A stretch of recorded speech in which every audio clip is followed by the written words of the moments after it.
Albert Einstein. On April 18, 1955, 76-year-old Albert Einstein died at Princeton Hospital in New Jersey.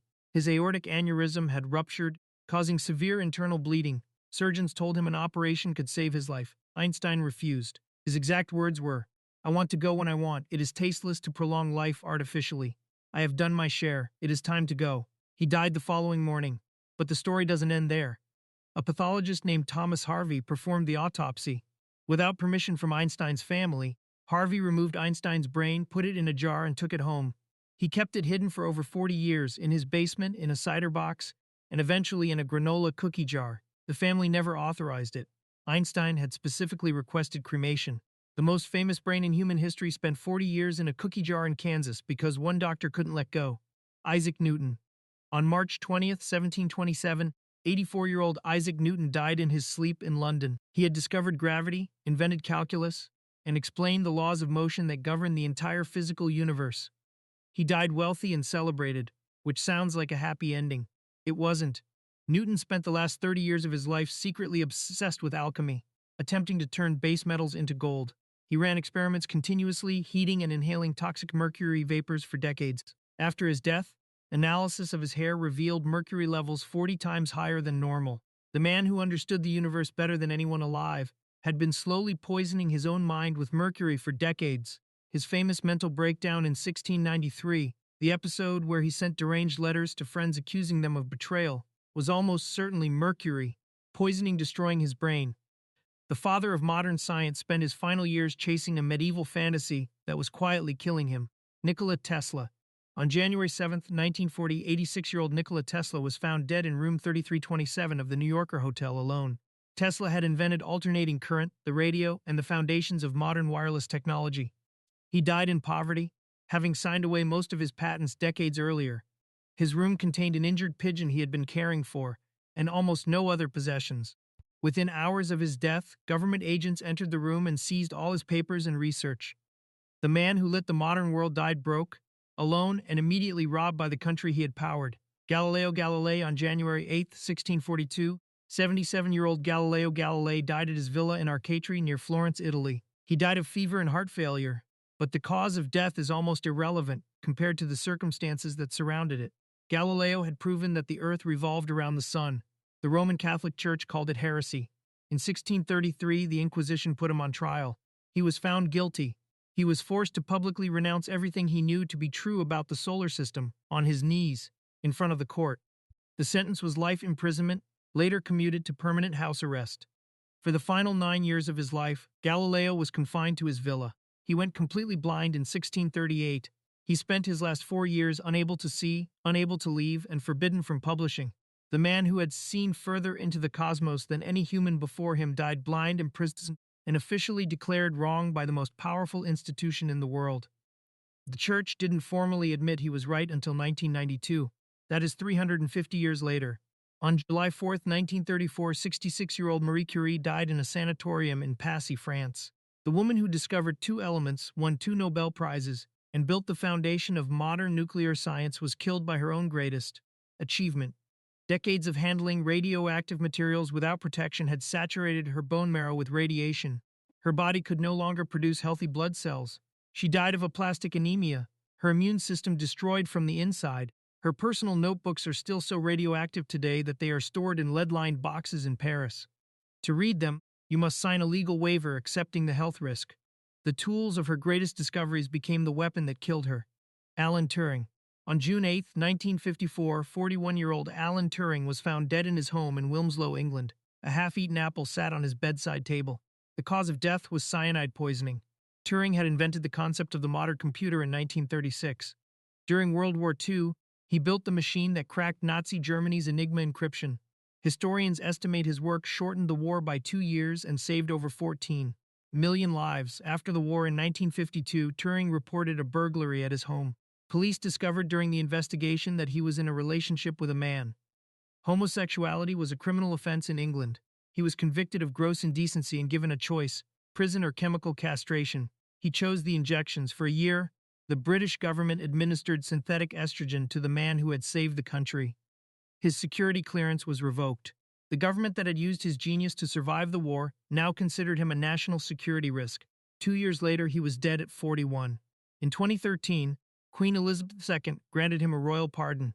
In 2017, the law was changed to posthumously pardon every man convicted under the same offense. The apology came 63 years too late. Charles Darwin. On April 19, 1882, 73-year-old Charles Darwin died at his home, Down House, in Kent, England. The cause of death was heart failure. Darwin had changed the entire understanding of life on Earth with his theory of evolution by natural selection. He had sailed around the world, studied thousands of species, and spent 20 years building an airtight scientific case before he dared publish it. What most people don't know is that Darwin had been chronically ill for nearly his entire adult life. From his late 20s onward, he suffered constant nausea, stomach pain, vomiting, heart palpitations, and crushing fatigue. Doctors could never diagnose it. He spent entire years barely able to leave his house. Modern researchers have proposed everything from Chagas disease, contracted during his voyage on the Beagle, to severe anxiety disorder brought on by the weight of knowing his theory would destroy the religious worldview of his entire society. The man who discovered how life works spent most of his own life barely functional, quietly writing one of the most important books in human history from a sickbed. Stephen Hawking.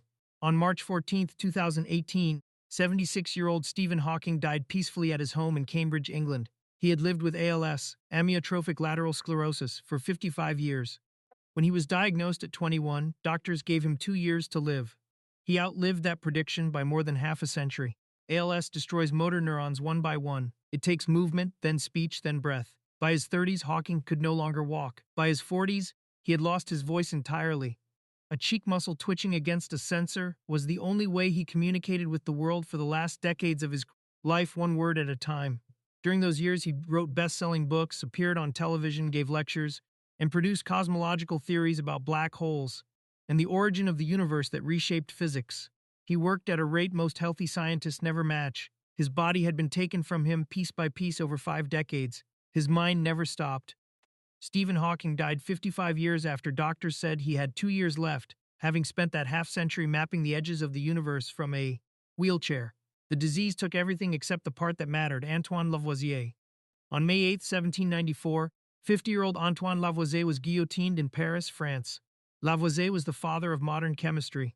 He discovered oxygen's role in combustion, named hydrogen and oxygen, and built the entire language of chemistry that scientists still use today. He was not executed for any of that. He was executed for tax fraud.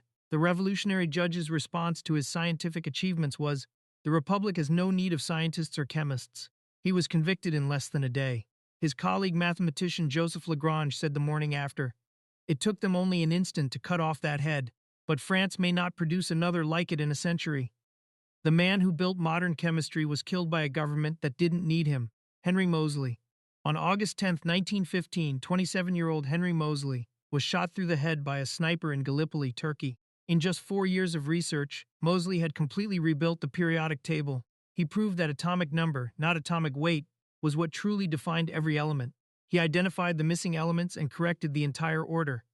He was the most promising young physicist alive. When war broke out, he volunteered for the British Army. The government tried to pull him back into scientific work. The paperwork hadn't cleared when the bullet arrived. He was 27 years old. Scientists later estimated he was on track for multiple Nobel Prizes. The British government sent its greatest scientific mind to die in a trench. After his death, Britain passed a law preventing leading scientists from serving in combat. Too late for Moseley. Tycho Brahe. On October 24, 1601, 54-year-old Tycho Brahe died in Prague, Czech Republic. Brahe was the greatest astronomer of the 16th century. His precise observations of the stars and planets gave Johannes Kepler the exact data needed to prove how the solar system actually worked. Without Brahe's measurements, Kepler's laws of planetary motion don't exist. On the night of October 13, 1601, Brahe attended a royal banquet in Prague. During the dinner, he felt the urge to use the bathroom. He refused to leave the table. In that era, excusing yourself before a social superior was considered deeply disrespectful. He held it for hours.